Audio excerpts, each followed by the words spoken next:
के गरे कि छङे फेरि कर्णालीको सबै गुड त्यही भयो 7-9 आज यस्तो ठिसके पर्ने भयो है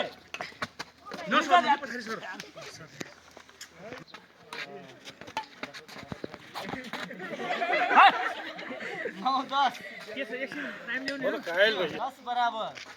बेसी सर है तपाईँ पनि फाल्छन् है ल है आफूले सिकाउँदा कोच मात्र